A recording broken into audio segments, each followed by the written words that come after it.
I would say if we talk about constructing histories, in every image there are more than one, you know, and if I would say there are layers of reception we have to take seriously.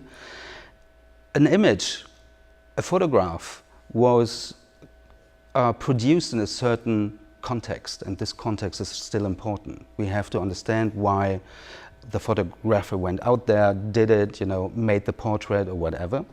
That is a kind of interesting, you know, or the base of analysis. But, you know, nowadays we don't find this image in this like first context anymore. We find it in a different context. We find it in an archive, in a collection, and so on. We find like an appreciation that is not, you know, has nothing to do with the context of production. It's a new context of reception, and this new context of reception creates different ways of narratives, or different kinds of narratives, and these narratives are, in my understanding, the constructions of history. You know, I would use the words in the same way. You know, constructing history and constructing narratives is for me the same thing. And now you have like different layers of narratives in one image, because, you know, you have the like different stages of using it. You know, in the first place, the production phase, and then, you know, reception. Here, it comes into a museum, has a new context, and becomes like a new role in a series of photographs in the museum, for example, and so on and so on.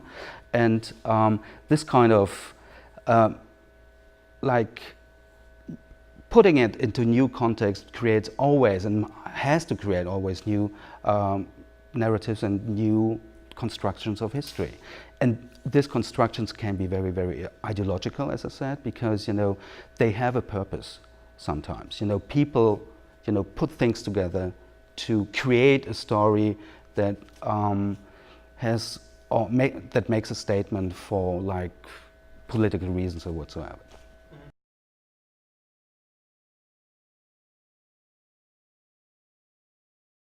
A critical art history has to always understand how art history itself creates always narratives. You know, it's relatively problematic because you have to criticize your own method all the time, and, you know, have like this distance to say, oh, what I'm doing here, you know, there's a question, why do I do it? And I like the idea that we have to come up with like passages in our texts or in our lectures, you know, paragraphs in our lectures where we talk about, you know, our own approach and make clear why we do things. And why do I do things? I do it because I try to be critical. I try really to be subversive, even to art history and the history of constructing histories. You know, that's maybe a good word.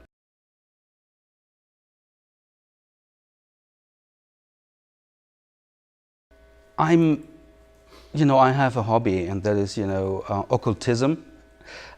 Not like practicing it, but, you know, researching it in a way.